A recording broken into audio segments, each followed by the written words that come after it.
Bonjour les amis, on est vendredi 14 février. Joyeux Saint-Valentin à tout le monde, aux amoureux surtout. Il fait 17 degrés, il est 11h30, 2025. Voilà, donc, on a posé les premières informations importantes de cette vidéo. Alors la deuxième chose importante, c'est qu'on va parler. Je voulais, euh, je voulais commencer, entamer une série de vidéos sur les boîtes, mais euh, je préfère vous parler de quelque chose que j'ai vu récemment. Je suis pas trop dans l'astrologie, dans mettre des gens dans des boîtes. On va revenir aux boîtes encore une fois.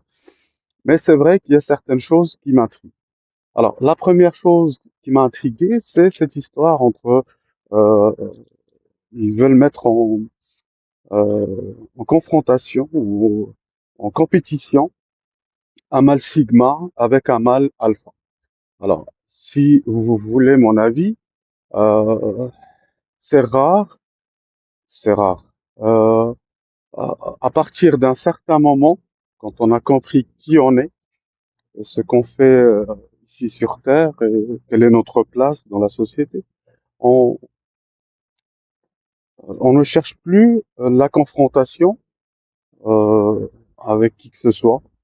Il y a plein de choses à faire, il y a plein de choses à découvrir, à considérer, des gens dont on doit s'occuper, les enfants, les parents, les grands-parents, des personnes qui sont dans le besoin, peut-être, momentanément ou souvent, euh, tout le temps. Et je voulais vous raconter une histoire, comment moi j'ai commencé à découvrir que j'étais différent des autres et comment j'ai découvert que j'étais un sigma. J'aime pas le terme mâle sigma, parce que j'estime que je suis un petit peu plus évolué qu'un animal. Parce que quand on parle de mâle et femelle, on parle souvent d'animaux. Alors, c'est arrivé quand j'avais 9 ans. Bon, ça arrive, ça a commencé un petit peu avant, mais là, c'était flagrant. Là, ça m'a vraiment fait un choc et ça m'a interpellé quelque part. Donc, alors, j'ai 9 ans, troisième année primaire, et troisième année primaire, et voilà, donc j'arrive dans une classe où je connais personne, et je me dis, bah, tant mieux, c'est un nouveau établissement, des gens que je ne connais pas, et je vais essayer de faire une compétition avec moi-même. La compétition, c'est la suivante. Je, j'ai commencé à me dire, qu'est-ce qui va se passer si j'arrive premier? À 9 ans, on n'a pas très confiance en soi, on arrive dans un milieu où on connaît personne, où c'est bizarre, etc. Donc, je, sur- je surestime pas mes compétences et je ne les sous-estime pas non plus. Ce que je fais, je me dis, le premier trimestre, je vais tout faire pour arriver parmi les 10 premiers. Allez, je me suis donné cette chance euh, de garder un peu de marge. Parmi les 10 premiers, ça me paraissait faisable, ça me paraissait un petit peu, comment dire, ça me paraissait un petit peu ardu, mais oh, c'est facile, c'est pas quelque chose de très difficile. Alors, ce qu'il faut savoir, c'est que j'avais une prof de français qui était française. Je saurais pas vous la décrire. Bah, je vais vous donner une image. C'est le genre de personne. Euh, c'est une grande personne. Elle est longitudinale, pas trop de forme, ni poitrine, ni fesses. Tu vois, c'est pas une maman, c'est pas. Tu sens tout de suite la tendresse, mais tu sens plutôt la dureté. Euh, c'est quelqu'un qui souffre, qui a souffert. Alors, elle avait les sourcils qui étaient vraiment très fins, on dirait qui était tracé au crayon, et très court, très éloignés l'un de l'autre. Euh, Elle avait des longs angles très puissants. D'ailleurs, je vais faire l'expérience. En fait, les angles, c'était pour prendre le lobe des oreilles et commencer à cisailler. Je ne sais pas si vous connaissez le terme, dans l'ébénisterie, on cisaille. Elle commence à cisailler, elle prend le lobe entre le pouce et l'index, les angles du pouce et l'index, elle commence à cisailler. Alors, bon, là, je découvre le français avec une française et je découvre que j'ai une aisance à parler dès le départ. J'ai une aisance à parler français et tout le monde était ébahi. J'arrive dans une classe où normalement je devrais être un cancre en français parce que eux, ils parlent très bien français. Dès qu'ils ouvrent les yeux, ils parlent très bien français. Je vous expliquerai pourquoi. Euh, J'en mets ou j'ai fait exprès euh, d'oublier, de vous dire de quoi il s'agit. Je vous le dirai à la fin. Alors, par contre, là où j'excelle pas du tout, c'est quand il s'agit de lire ou d'écrire. Bien des années après, je vais découvrir que je suis dyslexique. Alors, ce terme-là, personne ne me l'a dit sur le fait. Donc, personne n'est venu me voir, me dire, écoute, mon garçon, voilà, t'as un problème, et voilà, il pose le doigt sur le problème. Donc, tu dois te débrouiller tout seul. Euh, D'ailleurs, ce sera le cas pour beaucoup de choses. Alors, en fait, ce que voient mes yeux et ce que comprend mon cerveau, ce que mon cerveau il voit, c'est deux choses différentes. Je vais vous expliquer.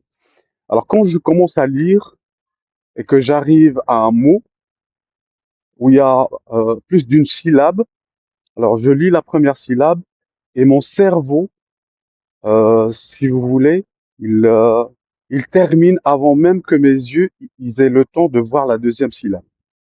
Mon cerveau, il a déjà euh, pris un mot dans son vocabulaire, dans son dictionnaire, dans sa bibliothèque, et il l'a mis dans cette phrase. C'est pour cela aussi que des années après, comment je vais découvrir cette dyslexie, c'est mon ex-femme qui va me le dire, c'est qu'on aimait beaucoup lire. Moi, je lisais beaucoup tout ce qui est Agatha Christie, tout ce qui est policier, roman policier, thriller, etc. Mais mon romancier préféré, ça sera toujours Stephen King. Alors, ce que je voulais vous dire par rapport à ça, c'est que je me suis donné comme objectif d'arriver parmi les 10 premiers. Ça, c'est le premier trimestre. Et résultat, j'arrive troisième.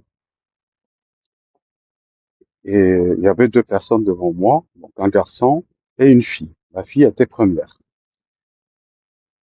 Et par rapport à cette histoire-là, moi, je me suis dit, ok, en fait, il y a eu des fêtes, il y a eu pas mal de choses, il y a eu certaines choses.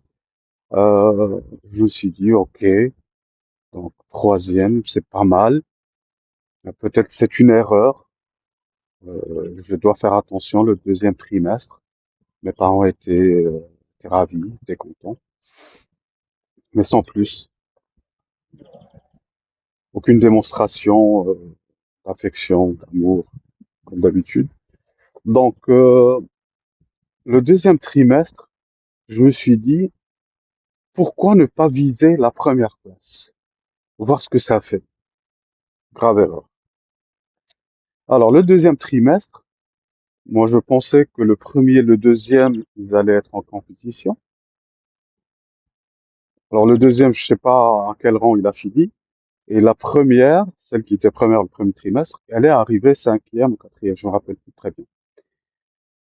Alors, ce qui s'est passé, je vais le comprendre plus tard. Moi, je me suis concentré. Dans cette école, j'étais avec mon petit frère, il a 2 ans de moins que moi, et aussi Scorpion. Et ce qui s'est passé, c'est que moi, je me suis concentré sur ce que je faisais, et déjà là, j'avais une méthodologie. Ce qui veut dire que je donnais tant d'heures à telle matière, tant d'heures à telle matière, et à quel moment de la journée ou du week-end ou du soir, j'allais faire cette chose. En fait, j'allais étudier ou répéter, etc. Les termes diffèrent d'un pays à l'autre, même si on est tous francophones. Alors, j'ai trouvé de la joie dans certaines matières. L'histoire-géographie, j'adore ça, j'adore toujours ça. D'ailleurs, je suis tout ce qui se fait sur la géopolitique. J'adore les gens qui sont compétents et qui n'essayent pas d'embrouiller leurs prochains.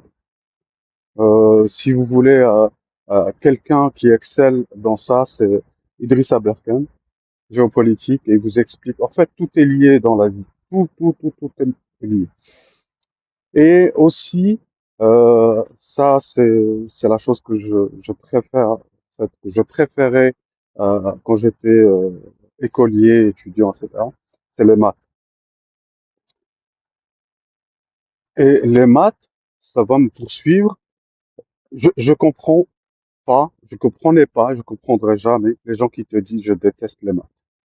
En fait, les maths, c'est- j'allais dire même quand tu dors, il y a des maths, tu fais des maths. Mais bon, depuis que tu ouvres les yeux, les maths sont là, ils sont déjà là. Quand tu te lèves de ton lit, les maths. Quand tu vas faire pipi, c'est les maths. Quand tu te brosses les dents, c'est les maths. Quand tu te laves le visage, c'est des maths. Tu prends ton petit déjeuner, des maths. Quand tu prends le transport pour aller travailler ou étudier ou je sais pas ce que tu fais, c'est des maths. Quand tu marches, c'est des maths. Tu fais des vélos, des maths. Tu prends ta voiture, c'est des maths. Tu prends l'avion, c'est encore pire, c'est des maths. Des maths. Les maths sont partout. Donc, en fait, ce que tu détestes, c'est la façon dont les gens de t'expliquer, de t'inculquer, d'essayer de t'apprendre les maths. Les maths, ça s'apprend pas. En fait, les maths, c'est comme un tableau de maître et tu dois le contempler et de te faire ta propre opinion.